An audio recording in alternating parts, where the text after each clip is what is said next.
Hey guys, so I'm back doing upholstery.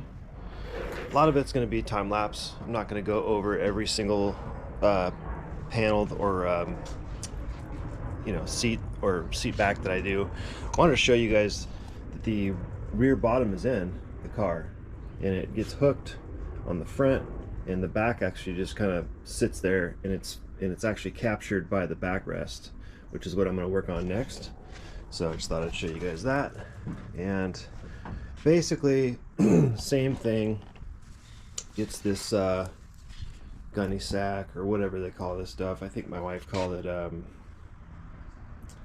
not Burberry. What is this? I don't know. Anyway, you guys know what this stuff is. It's the first thing you're gonna see inside the actual cushion itself, and then it'll get a layer of this white stuff to keep the foam from dropping through, and then it'll get foam and probably some of that over the edges and on the maybe on the top of the seat. I guess we'll just go and see how it goes. But so I'm gonna put you guys here, get you so you can see what I'm doing. And again, a lot of this will be just a time lapse of me doing the same thing.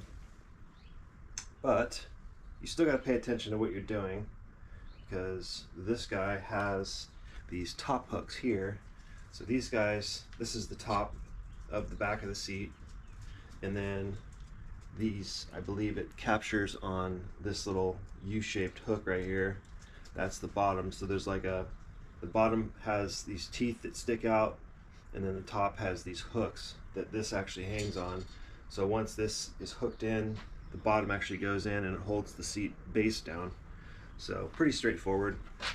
I just got to figure out where it's going to wrap around. Like I said, this one might be a little different because it has, well, I guess it's about the same. Yeah, I guess it's about the same. This one just has hooks protruding through it, so it's a little bit different in that regard. But I got to make sure that I have enough wraparound to secure it to the outer frame here. So I'll put that around there. Yeah, I'm totally a beginner at upholstery, but how hard could it be, right? How hard could it be? And I have the cover out there baking in the sun. So we've got that. Just want to make sure I have enough material. I think I'll just pull it. This is the last bit of the gunny sack that I have. I'm gonna call it a gunny sack because that's about all I can remember what this is called.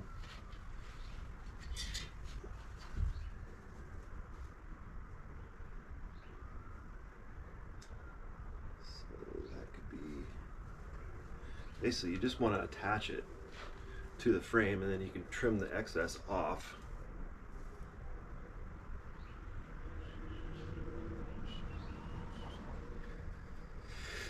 I think we're good with that.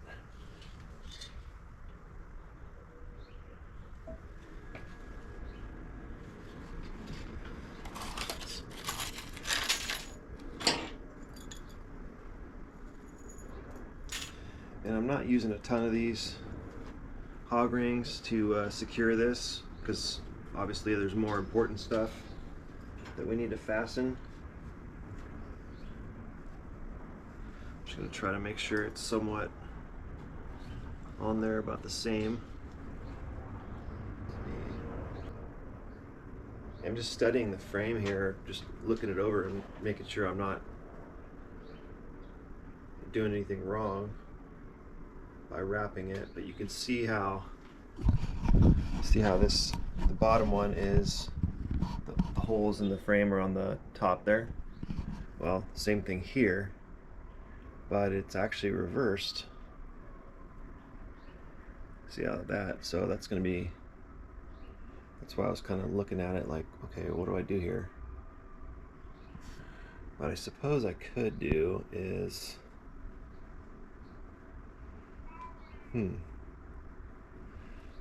secure it to, Well, because that cover is going to be... All right, let me think about this for a sec.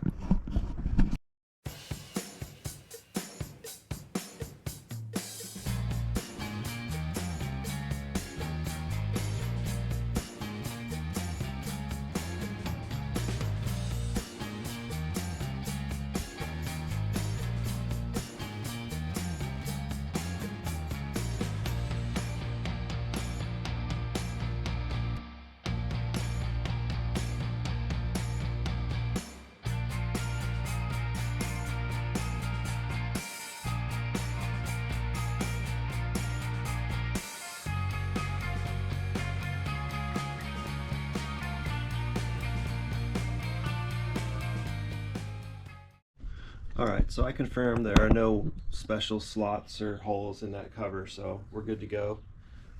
So clearly these top hooks just hang out beyond the cover, so I don't have to worry about covering them or putting a hole in the cover, I don't think. So I guess we'll have to wait to see how that cover fits. But I do need to trim the excess of this potato sack off. Yeah, that's what we're going to call it, just potato sack. I know there's a term for it, but I don't remember what it is. It's neither here nor there though. So.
Alright, confession time.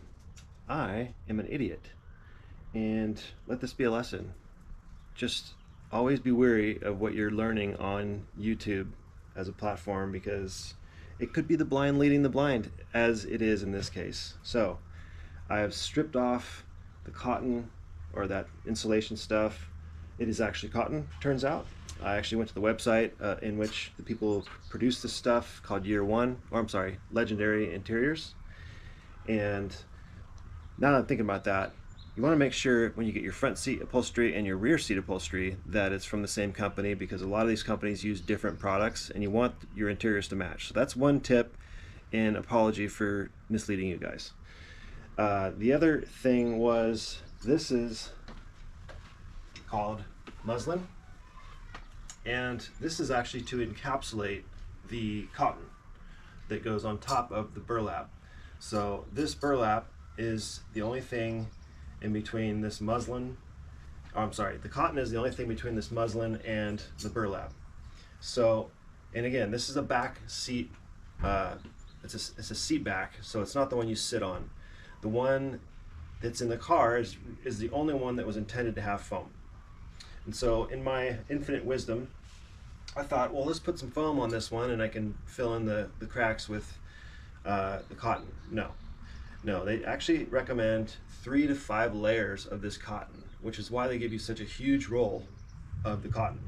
So I'm going to roll out as many as I can on this thing, minimum 3, maximum 5, and see how that looks. And then we'll take the muslin. Hopefully I have enough. I may have to actually cut it length or height wise to get it to capture the cotton, because I've already cut it. And again, I'm an idiot, and I'm happy to admit that when it's necessary. But yeah, just always be wary of the people you're watching online. So, all right, let's start to rebuild, shall we?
Hey guys, so still working on upholstery, and I gotta say that the the backrest in the back seat was a challenge, and it seemed like it would just go easy, like the seat pad, the lower, but it did not. In fact, it took me a couple days, but I got it on, the lower, or the backrest, and I went to go put it in the car.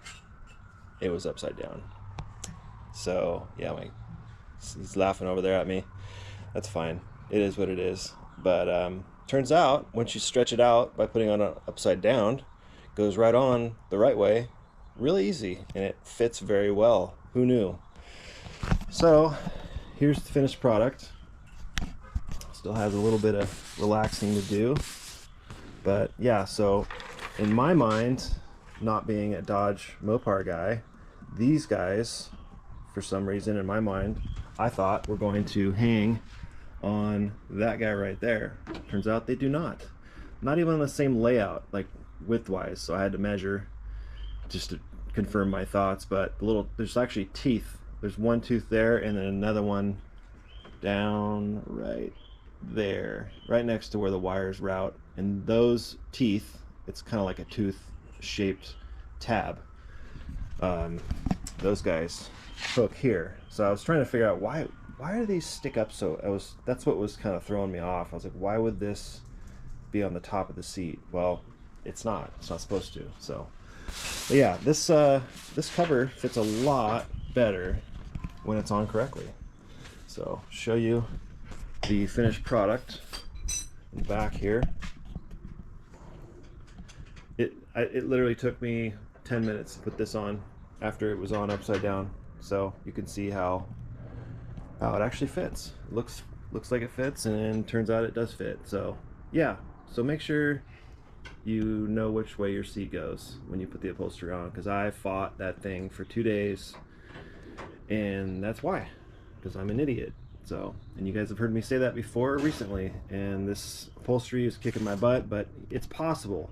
Okay, this is not graveyard cars. I'm trying to get as close to stock within reason, but I don't pride myself on being an OEM Mopar guy as much as I like the OEM thing, but it's just doesn't really make a lot of sense in this particular case. So, and I don't think I'll ever be a shop that does full OEM restorations unless the customer wants it. But anyway, yeah, so I'm gonna pop this in and I will show you how it goes.